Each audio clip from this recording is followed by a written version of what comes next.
Hello everyone, and welcome back to the channel, and welcome to the workshop. Um, this is Rich, obviously, and I am I'm just getting ready to start this live stream. I'll just turn a couple of lights on. It seems to be getting a bit dark in here. Right. So yes, so this is my special episode for us reaching 666 subscribers, although we have actually exceeded that now. We're on like 672 apparently. So yeah, that's brilliant. Yeah, when I started this channel a couple of years ago, I didn't really think it would take off quite so much. So yeah, I'm really grateful for all your support. If you do have any questions, please put them in the chat, and I'll wait a few minutes, and then I'll start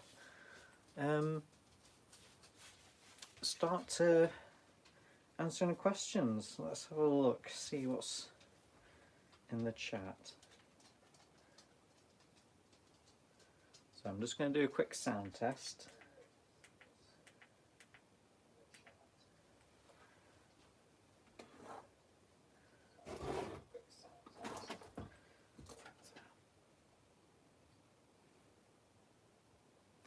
Yeah, so I've got my other iPad set up as a second monitor. I say other iPad. I've only got one iPad.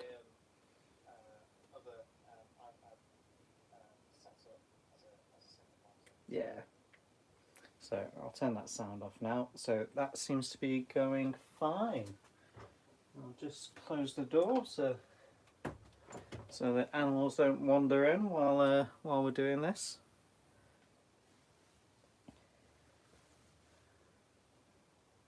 So yes. So feel free to say hello and introduce yourselves in the chat. I'll just see if we've had any messages. Live chat, where's it gone?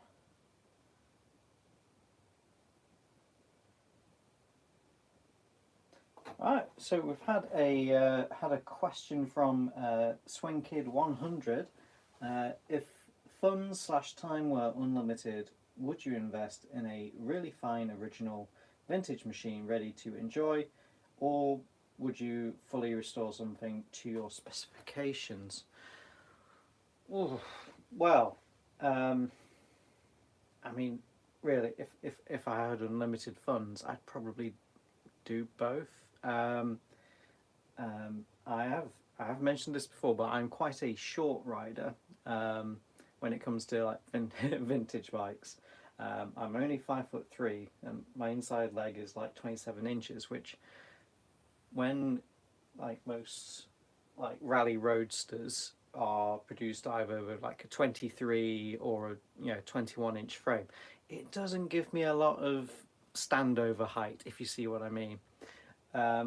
So my choices are a bit more limited, and I have to go for kind of more either the junior models, like my Rally Winner, which is actually a junior model, and that's only a 20-inch frame, or the ladies' bikes, as they are branded. But I always maintain that there's no such thing as a ladies' bike. There's bikes that fit and bikes that don't. So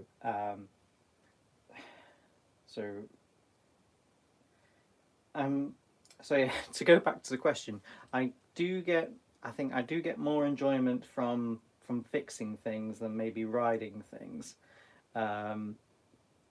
So I would probably get a bike that was complete but needed a good amount of servicing or whatever, recommissioning, and then get some enjoyment from riding that, assuming the bike assuming that I could ride the bike in question. And I think that was the case with the Hercules commuter. So that was a complete bike, um, and nothing was missing off it. It wasn't all rusty or anything. It just been stood for however many years, and it needed new tires. It needed basically everything cleaning up, re-greasing, resurfacing. Um, the what else did I do? I mean, there were some rust patches on it, um, and but I just treated those. But it wasn't like significant enough that you needed to like repaint it. It had sufficient enough patina. Um, patina. Either of those. Um, and then I think and the rally winner, that was again a complete bike. I think the only things I've actually replaced on that are the brake pads, and I did replace the crankset because I I converted it from a 5-speed to a 10-speed, so that it was a bit more usable. Um, so uh, so I keep turning around and keep moving my face away from the microphone. So what I'm going to do is I'm going to plug in this lavalier mic that I've got into my phone, and we'll see if that does anything to the sound to make it better or not. So one moment, and then I'll carry on.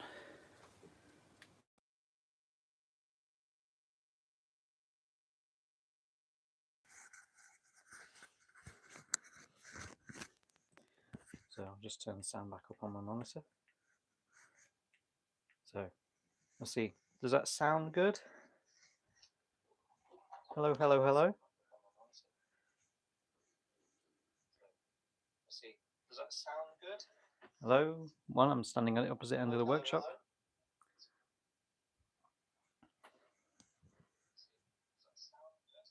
Hello.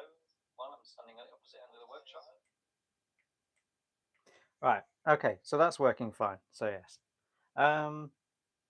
Right. So we've had a couple more people join the chat. Hello. Thank you for joining us for this Q&A live stream. If you've got any questions about the channel or about my bikes, about me, about the video, the way I do the videos, feel free to stick them in the chat.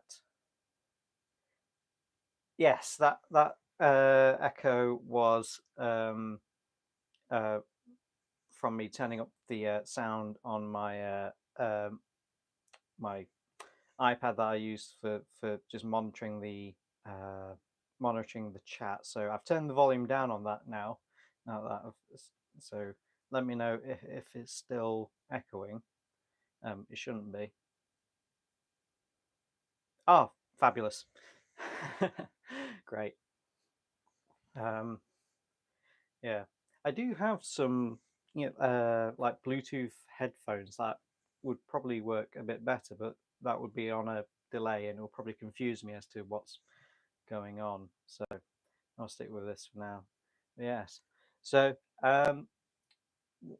one of the other things I was going to do with this live stream, as well as answering questions, is do a bit of a live unboxing review, because at Christmas I got a new tool, as you usually do at Christmas, and I got this Park Tool grease gun, which I had my eye on for some time, but as it's Park Tool, it's quite pricey, by my standards anyway. But I decided to treat myself, but I've not I've not actually used it so far because I've not actually done that much greasing on various things. So yeah, so apparently it's got like a can that you can fill up with grease, or you can attach a grease tube. I brought one with me to test and do it directly from there. So I think I'll get started on this. Yeah, so any questions, feel free to ask them in the chat, and we'll do it as we go. I think this live stream I'll only go on for about an hour. Well, we'll see how many people turn up. So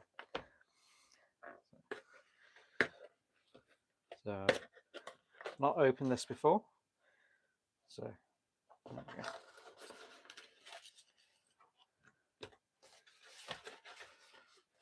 Ooh, very nicely packed. This cardboard tubing, and there is a instructions. Right.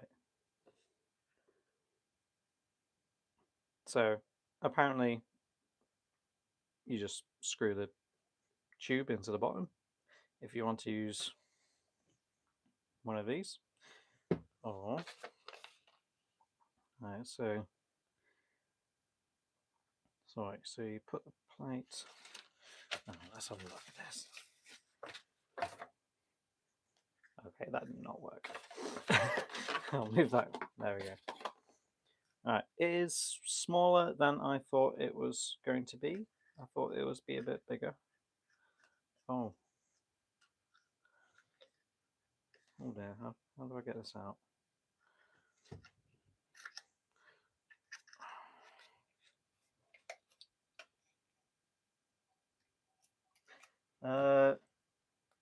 Have I ever tried to ship a bike from the US? I've actually never done any overseas shipping. I think, I mean, all the bikes and stuff that I've kind of done so far, I've kind of either like picked up locally in Sheffield or elsewhere within the UK and like ridden them back. So I purchased a tandem bicycle a few years ago from. So I'm based in Sheffield, which is kind of the north of England, Yorkshire, and I purchased a tandem from someone in Melton Mowbray, which is about 65, 70 miles away. And I went down on the train, picked the bike up, and I cycled it all the way back to Sheffield, which was quite a long way for me. That was a few years ago. And right, I've managed to get that out by just wiggling while I was talking absent-mindedly. Right, so that works. In terms of costs, I mean, I don't know if anyone else in chat has a answer to that, because I've not done it. But I mean, I have heard like in the regions of about 50, 60 pounds, like shipping, maybe even more. But yeah, good question. Yeah, I don't know about that. I'm sorry. So yeah, is there anyone else in chat who's got an idea about shipping costs for international? All right. So what should we do with this then? Let's try the tube route, see what happens. So I've got this. It's not a Park Tool brand. It's Decathlon.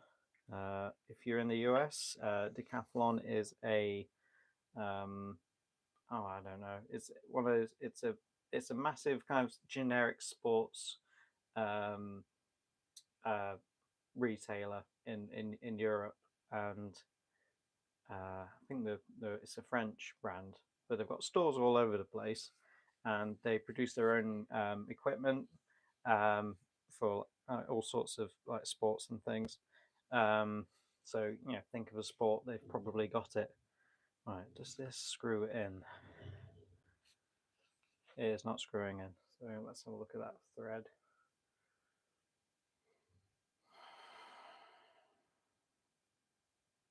I know. I need to take the foil off, don't I? It's me multitasking. Right. So let's try and get that in. Aha! There we go.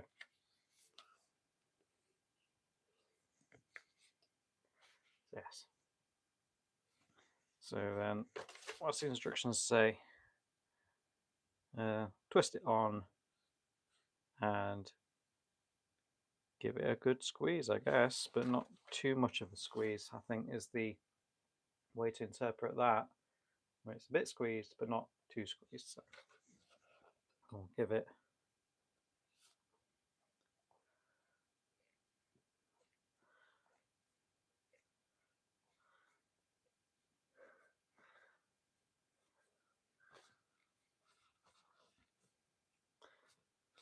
Maybe if I squeeze the tube as well, maybe it needs priming.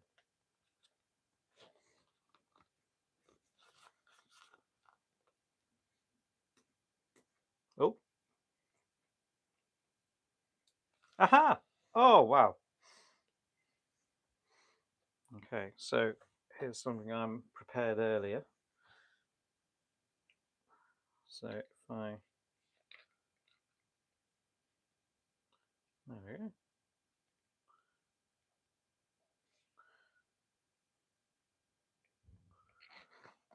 Comes out very stringy.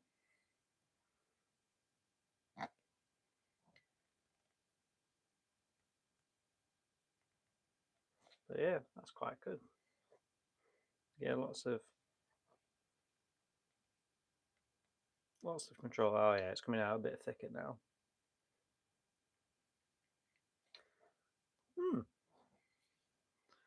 So the only downside of that is that you can't stand it up, can you? You have to lie down. So that's pretty good. So let's try it with the kind of the cartridge filler. So let's unscrew this.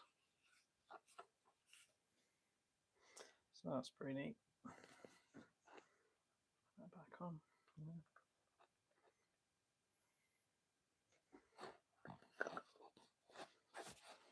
Yeah.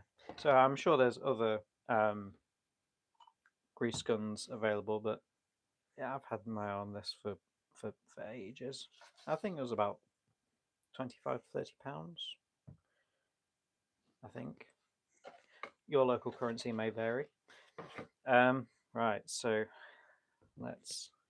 so I've got here my multi-purpose lithium grease tube of, and I have got a, where has it gone? Oh, I dropped it.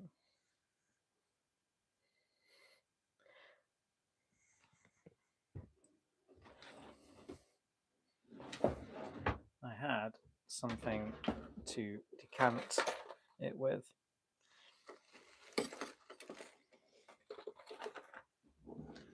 The wonders of live television, everyone, or live streaming.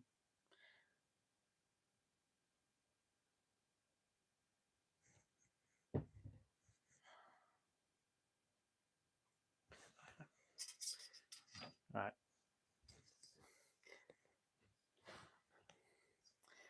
So I'm going to have to bodge it and use this.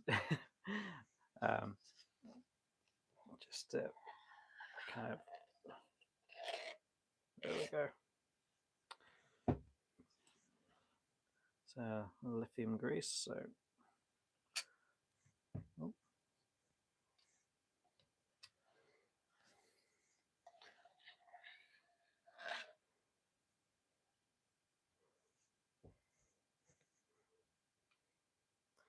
Right.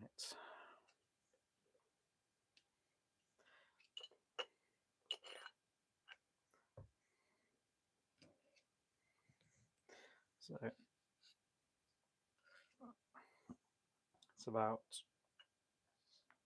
quarter full, 2/3 full.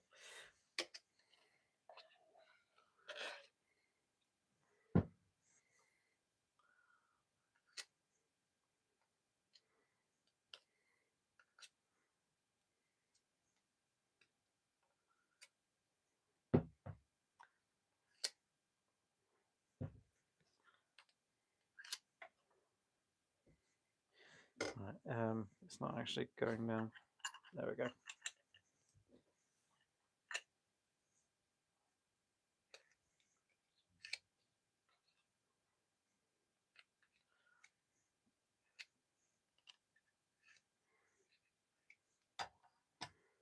Right. So then, I guess the idea is once you fill that up, push this there so that it reaches the bottom of the grease, and then screw this on. Get a to wipe that with.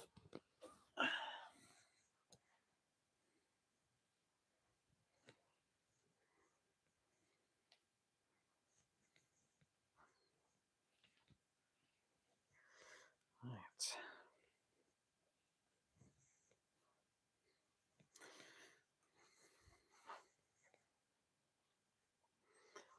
There we go.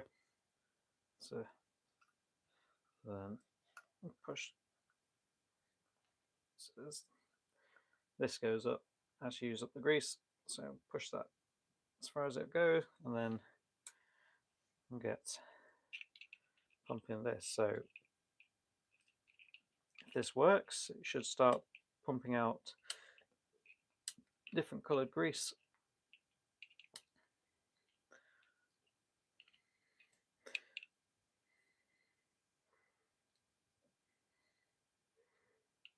Oh, there we go. I think grease colour is changing.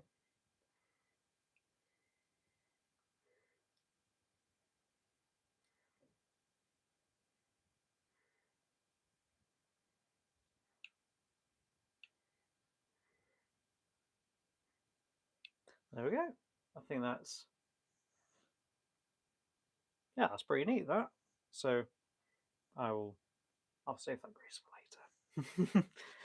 Oh, okay, maybe not. Right. Yes, the wonders of live streaming. Right. So, so if you've just joined us, we're just doing a Q&A session about the channel, about about what's happening. If you've got any questions about the bikes I'm working on, or how I do all this, and yeah, feel free to stick them in the chat. So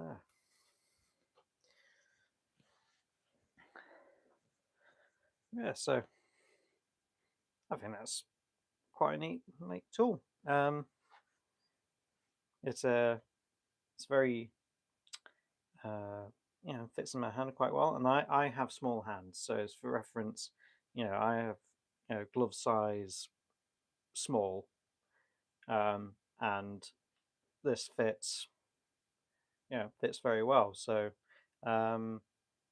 it's not one of those tools where you've got to have massive hands to use it. But yeah, I could probably get on with this quite well. So we'll no doubt see that in future videos. So yeah, recommended. Yeah. Yeah, it is. It is, as I say, it is smaller than I expected. I thought it would be bigger, but it's good that it's actually smaller because it fits just right for me. Right.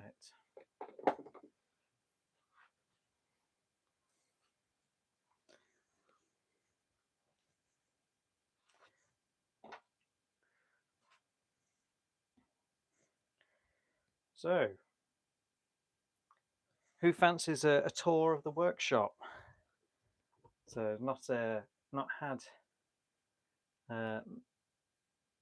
many videos where I've shown what the workshop looks like. Can show you like where all the magic happens. So, if you want, that's how it goes. So I'll just take you off that. So, will this work? There we go. Hello, everyone. Yes. not exactly a face reveal because I do, uh, yeah, I do show myself in most of my videos. Um, I have experimented with like lots of different kind of styles over the last couple of years. So um, you know, I started off with that kind of bit of ASMR kind of style, which was mostly because I didn't have decent microphone or equipment or whatever, and it was easier to kind of edit that video because you don't have to do voiceovers. Um, but I do actually like enjoying and talking about the projects and stuff. What I'm doing. I like explaining things as I go along. I like talking about about the projects. Uh, Hi Rich, how many bikes do you own? Plus, what is your uh, runabout town bike? That is a good question. I have fewer bikes than I have previously had. Not quite so many. I have how many do I have actually on the go? So oh god, uh, so there's the Dawn Taurus, the Rally Winner, Hercules Commuter. There's the Ideal Safety, the 1940 Ideal Safety. There's a Hercules folding bike, so that's six. I have my Trax TR1, which is that's my winter hack, or I'm going somewhere where I'm leaving the bike parked up for a long time, and if well, one, it doesn't look very appealing for anyone wanting to steal it, and two, if it did get stolen, it wouldn't be a massive blow.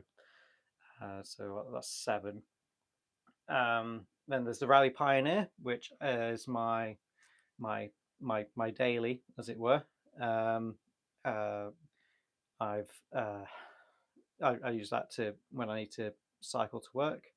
I mostly work from home these days, but when I do have to go and go into the office or meet customers and things like that, I take that Rally Pioneer. It's a nice bike. I bumped into someone who works at a bike shop in a professional capacity, and when he saw it, he was like, "Well, when they came out like 25 years ago, they were like high end bikes, and it's one that I actually picked up, a year or so ago for nothing actually, and it's a great bike. It's a really good bike. So there's the Rally Pioneer. Um, there's a Hercules folding bike which I picked up at the beginning of this year. It's Hercules Folder. I did a shorts video of that. About basically um, it's not a real Hercules bike. It's a rebadged Guisardi folding bike. So they were really popular in Italy in the like late 70s and things. And basically, when that market collapsed, they sold their like leftover frames and components and stuff to Rally, and it was rebadged as a Hercules. And there are there are differences in terms of the frame style between those bikes and the kind of the Rally folders. Um, one easy to spot difference is that the luggage rack is integrated in the frame on these Guisardi Hercules bikes, rather than like screwed on. It's all like integrated and brazed on and stuff. So yeah, so I've got that bike. I've not done a proper video of it. I've only done a short. So that's actually my next bike in the queue, um, for restoration. What other bikes have I got? So that's eight. There is also the blue single speed bike, which again I picked up last year. The one that's got a coaster brake.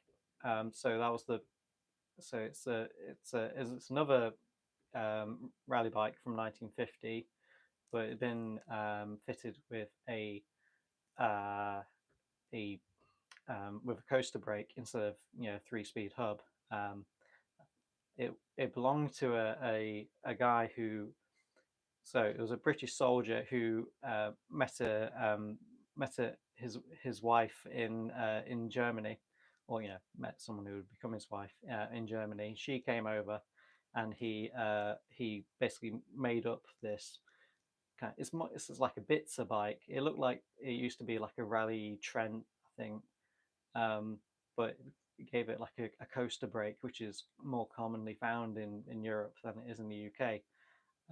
So presumably she was more, comfortable with that, and she would ride around the local area on this bike. And yeah, apparently the locals used to give her a hard time because she was German.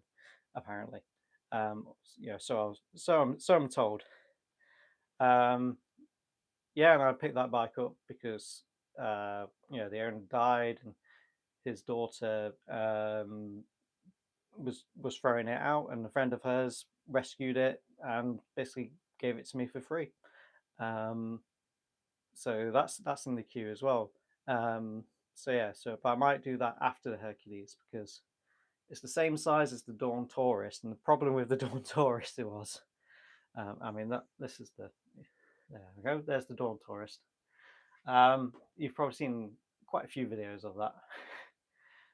The problem with this bike is that it's too big for me, so it was kind of a lower priority to do. So I'll do the Hercules because I can ride that one, and then I'll do that blue single speed.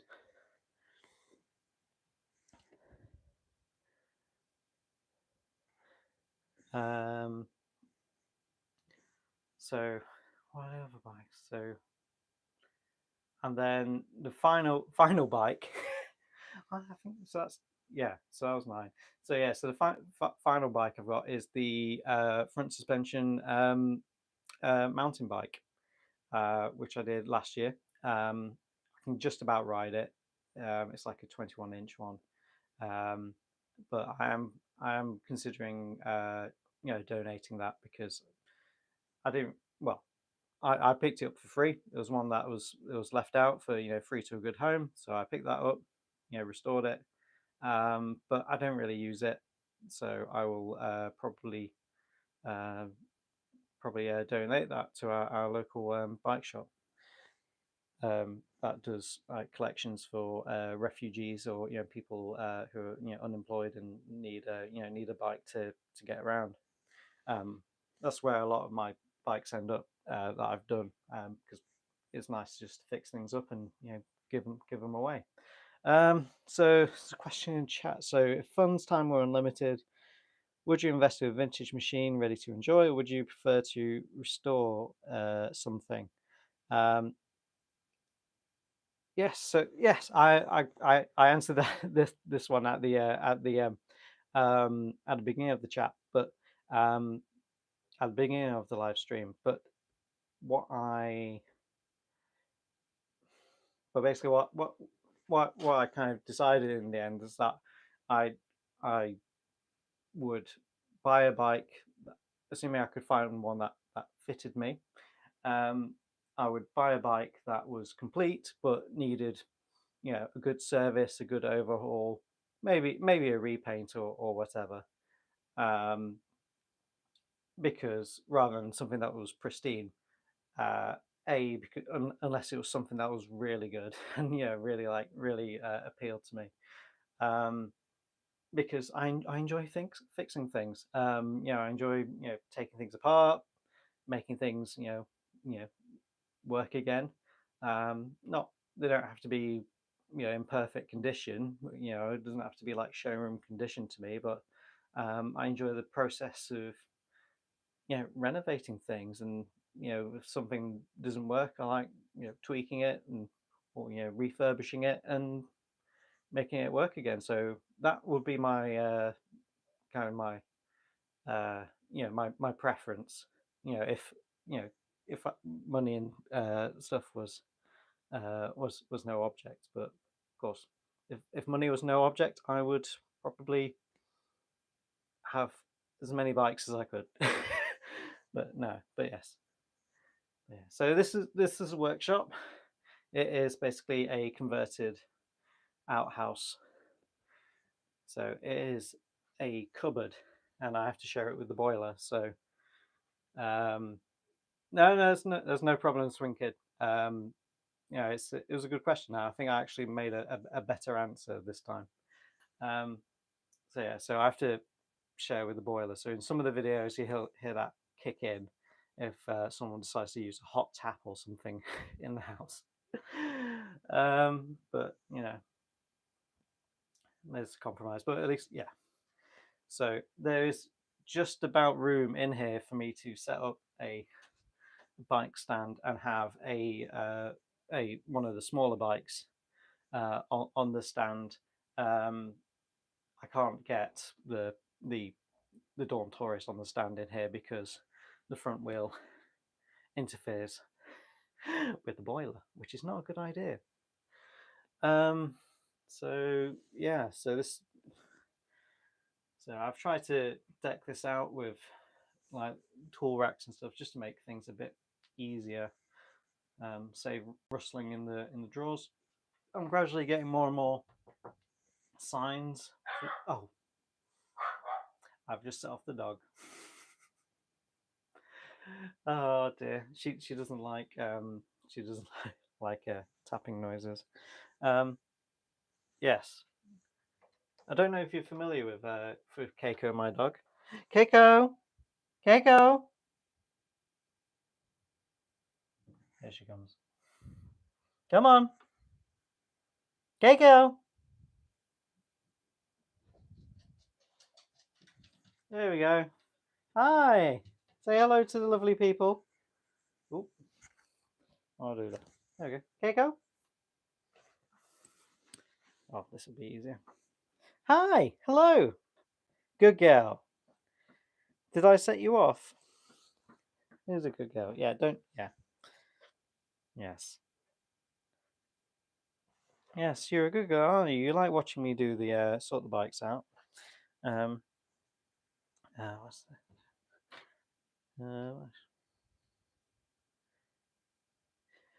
Yeah. I'm going to. Yeah, I mean, I am lucky that I do have you know, well, I say storage for bikes. A lot of them are undercover outside, you know, under plastic sheets and things. Um, I wish I could keep them all like indoors and stuff, but I guess it's kind of thing is I do need to get move some on. So actually, the Dawn Tourist is available, I guess. So if you are kind of in the market for a 23-inch gents roadster bike and you're able to collect it from Sheffield, UK, yeah, uh, make me a reasonable offer, or if you have a bike that is smaller, yeah, I'm willing to do swaps. If yeah, um, yeah, get a smaller one of these if there was one available. So yeah, so if you do have one, let me know. And yeah, you can contact me through my Facebook page. So I have an Instagram and Facebook page. So it's Richard's Rides and Restorations on Facebook. Just send me a message through there if you want to get in touch. Outside of this, and yeah, that's probably the best way to get hold of me. Right. So yeah, so I have too many wheels. I've got more wheels than I have bikes. So because last year I bought a box of bits and a load of wheels someone else was having a clear out, and I got this wheel which has got a 3-speed hub, which is basically jammed, and I need to. Oh, it's not jammed; it's the opposite. I'll show you. What's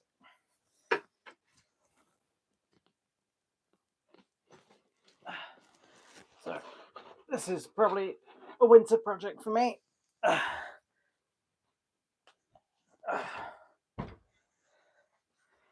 So yeah, so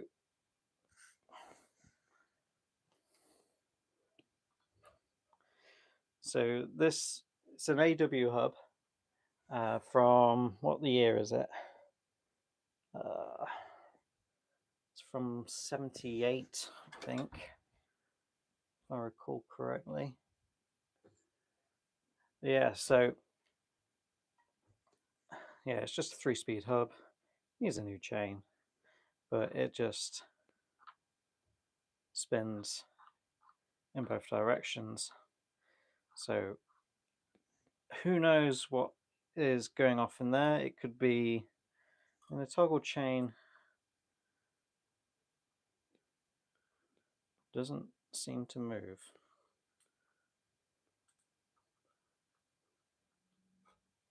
Yeah, so that's probably why it's basically stuck out of gear.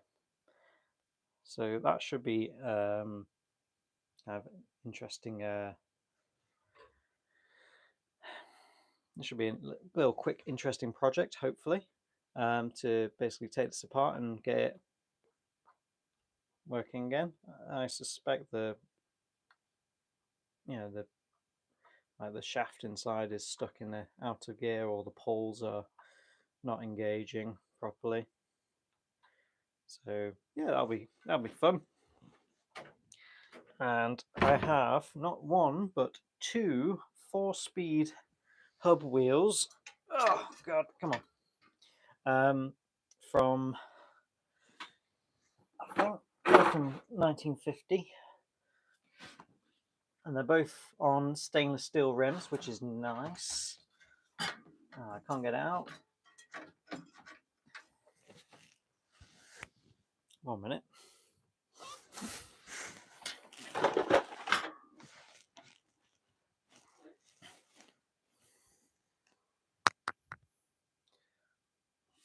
There we go.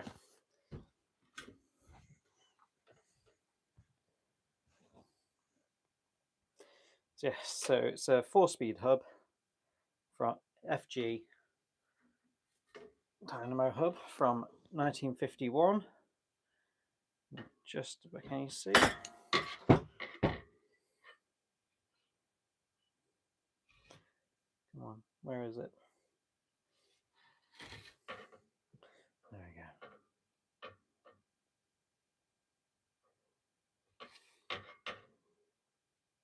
There we go, 1951. And it's the kind with a metal kind of faceplate for the dynamo. But an interesting thing is I've also got one with the kind of the plastic, kind of the Bakelite facing of it from the same year, from 1950. Also an FG hub. So, sorry, 1951. So that must have been the crossover year between switching from the Bakelite plate to the metal plate. So I do not know if these hubs work. I've not tested them electrically, and what I do know though is that I'm going to have to get a special tool to remove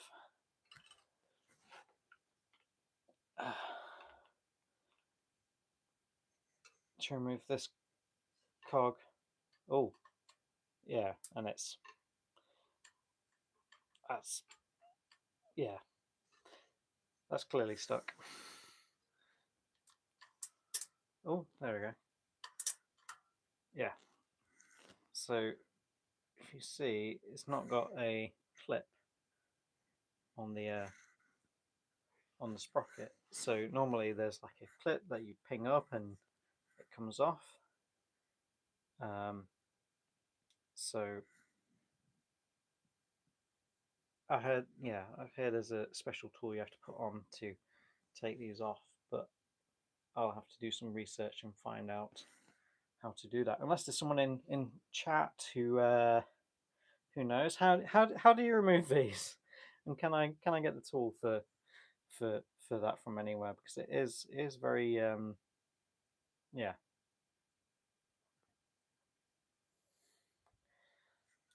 because I won't be able to do much with the hub without getting those off, sadly. Um, yeah, I mean, it'd be nice if I could get a couple of if I had a donor frame or something, and I could actually no, I could just put, once I've sorted these out, I could just put these wheels in like the Hercules commuter. If I can get a 4-speed shifter, I can upgrade it to 4 speeds and give it a test that way. So yeah, I mean, these are nice rims. It's like stainless steel. Yeah, sadly the all the bikes that I've had so far have come with like the chrome steel rims. Love a Sturmy 4-speed. I use one on my 80s rally roadster. Uh, several on my Moltons. The ratio gaps work well for me. Oh, what cog size do you use on it? Because I think they come with a 19 as standard, and in order to be able to ride like around the flatter bits of Sheffield, I have to upgrade mine to at least a 22 tooth. Um, but yeah, I don't know what that does for the ratio steps where it just make the gaps too big.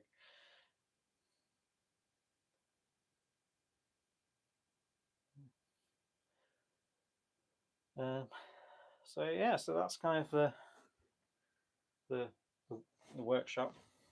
Yeah, more storage in there for various bits and pieces. What I'd like to do in here is, when I have time, is uh, paint it because it's just bare brick. And the problem with this is that if you tap on the wall, dust gets everywhere, and that's not good if you're doing stuff with mechanisms. Um, so yeah, I'll get some like masonry paint. Um, put some white paint on the walls, and they'll make it a little bit less yellow looking on camera. So, yeah. There we go. Go on, flip. There we go. Right. So, right. So, yeah. So, what time we're on? What's that? 50 minutes. So, um, yeah. So, what else is coming up on the channel? Well, I've said I'm going to be working on the little Hercules folding bike coming up, and then after that, I'll my I know it's only August, but it's been very wet here in the UK. So I'd like to get a head start winterizing my bikes. So Swinkers says on 48 by 23 on 26 wheels, local hills. Yeah. So yeah, so 23. That's not bad. Yeah. So I was thinking of, on the Dawn Tourist, putting a bigger cog in that, but because it's a full chain case, I was like unsure kind of like the maximum size you could fit in there.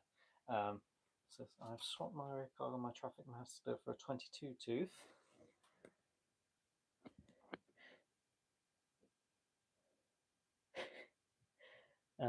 make it easy to get the one hill in sunny Scunthorpe. Oh wow, well, you're not far from me then. Yeah, just the one hill. Well, I mean Sheffield. People say it's very hilly, but unless you get lost, you're only going up, one hill or two, in Sheffield, because it's a bowl shape. So you've got 7 or 8 hills, um, but if you're going into the city centre and back, you're only going up and down one hill, um, unless you get lost. Um, yes. Oh, I've not been to Scunthorpe for ages. I've been through Scunthorpe actually. I was going to Hull. That was a long time ago. I was going to either Hull or Cleethorpes on the train. Um, yeah, been a while since I've been there. So I'm from Leicestershire originally, which is much flatter than Sheffield, um, unless you're going up the side of the Soar Valley, which I where I lived. Um, yeah, you can just follow the valley to get most places, and yeah, weren't too many hills. Um, so actually, when I cycled from Loughborough uh, to Sheffield, a couple of years ago, and it was basically it was 80 kilometers, and the first 50 kilometers were flat, and then it just went up. So I followed. Basically, we've got a national cycle route in the UK that's managed by Sustrans, in partnership with like local councillors and things. Not councillors, local councils, to varying degrees of quality, sadly.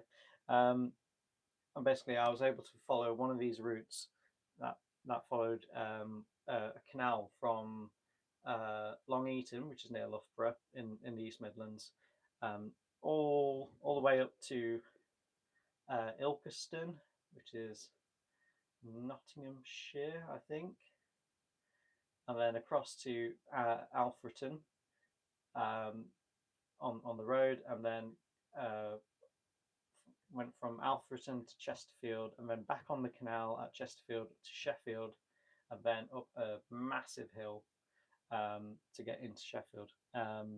So yeah, so mostly flat, but yeah, it was a 7-8 hour ride for me. Um, so yeah, that'll be a. It's been a while since I've done one of those. Um, right. So speaking of rides, I do. You may have noticed I do a mixture of kind of riding videos and kind of workshop videos. So Um, I'm not all about like workshops and restorations.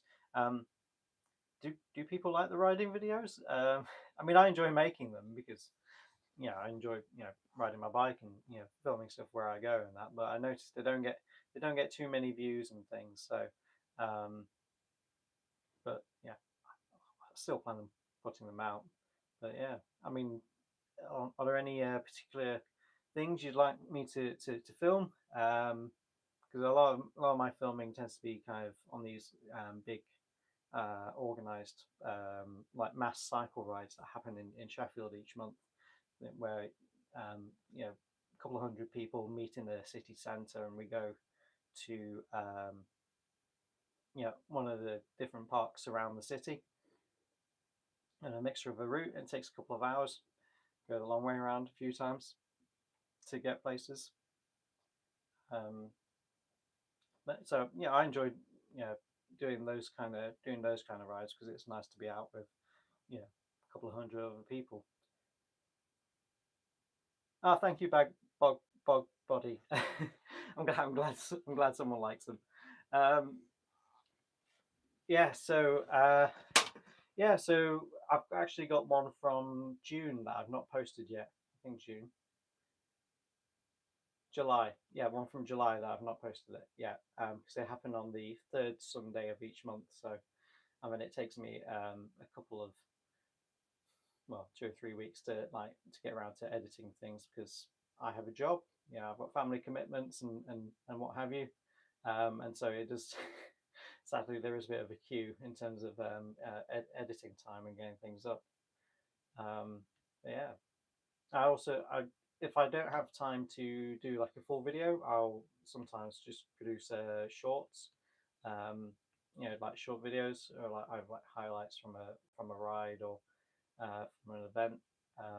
Just put something together and just to share. So um, when I've been pointing them out, yeah, even I don't think I don't think YouTube gives proper like notifications for them, because you know, I ask my friends and they get notifications for the full videos, but even though they've got like the bell set to all notifications, they don't get notifications for the shorts, which is um, yeah, that's unfortunate because you should get notifications if you for everything, in theory. So that's not very good of YouTube. But yeah, so I do have a few short videos. So if you've not checked those, have a look in the short section on my channel, and hopefully there's something in there that you may have missed. So there's a short video in there about the Hercules folding bike and a few other things that I've not done full videos on yet. So yeah, what's that? Is there a website for the mass bike rides in Sheffield? Plus, do they do a vintage ride similar to the Tweed Run? That's an excellent question. So, if you're on Facebook, there is a Facebook group called Sheffield Mass Cycle Rides, and there's a page as well that basically has like the dates and the maps of the rides. They have like they share like a GPS route of the ride a couple of weeks beforehand. But it's the third Sunday of each month, and they meet at 2 p.m. at Tudor Square in Sheffield, which is right in the city centre, next to the Crucible Theatre. So if you're a big fan of snooker or theatre, you should hopefully know where the Crucible is, in Sheffield. So yeah, and do they do a vintage ride? So this is something that I've actually wondered because when I got into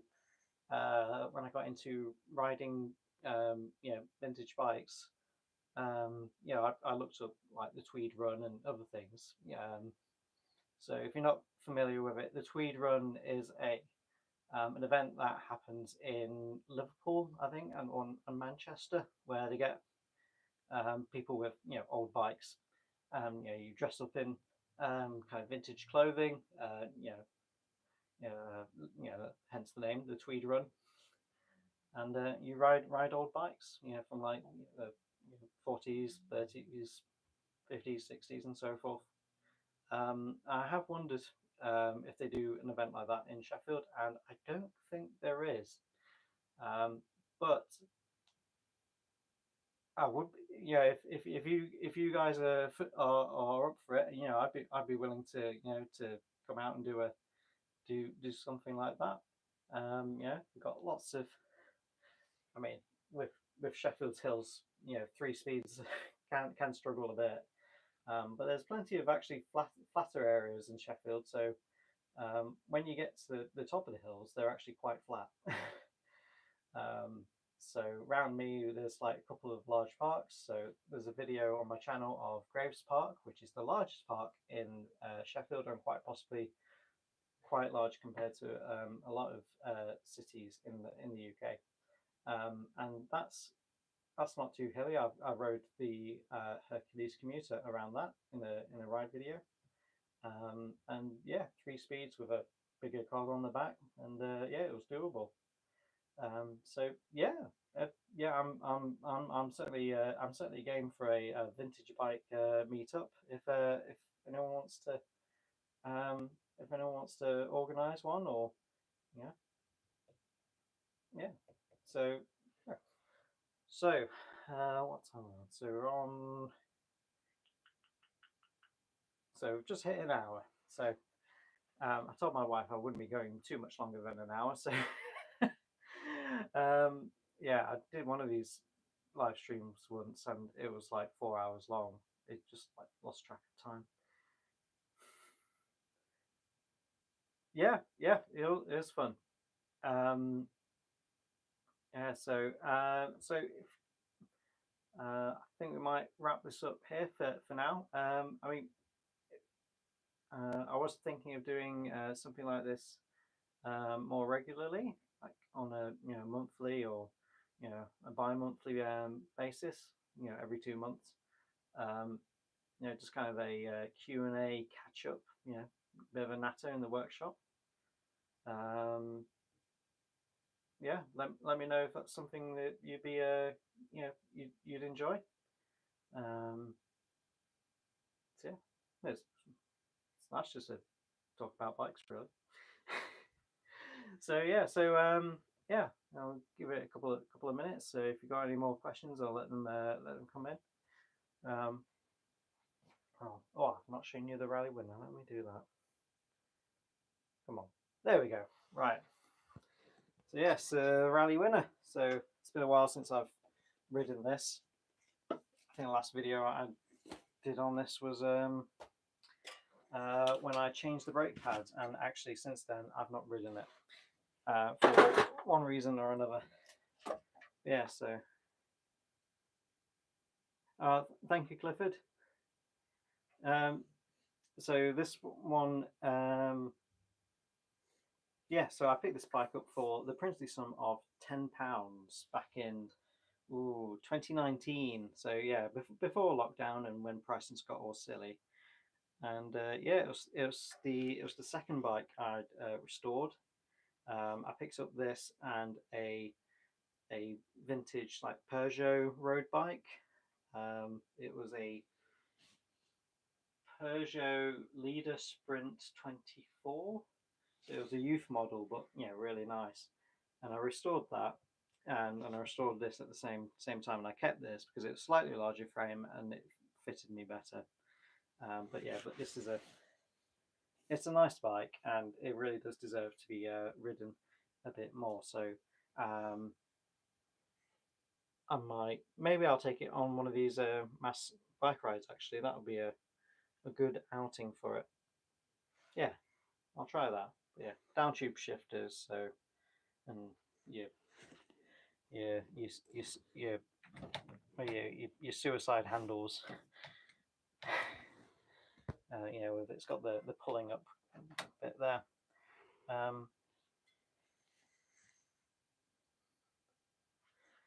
Right, so yeah, so with that, thank you for watching, everyone. I hope you enjoyed this session, and I will hopefully speak to you again very soon. Um, if anyone's watching this live stream after the fact, please feel free to put any questions or comments in the comments section, and I will always try to respond as quickly as possible, and get back to you when I can. So I hope everyone hope you all keep well, and bye for now.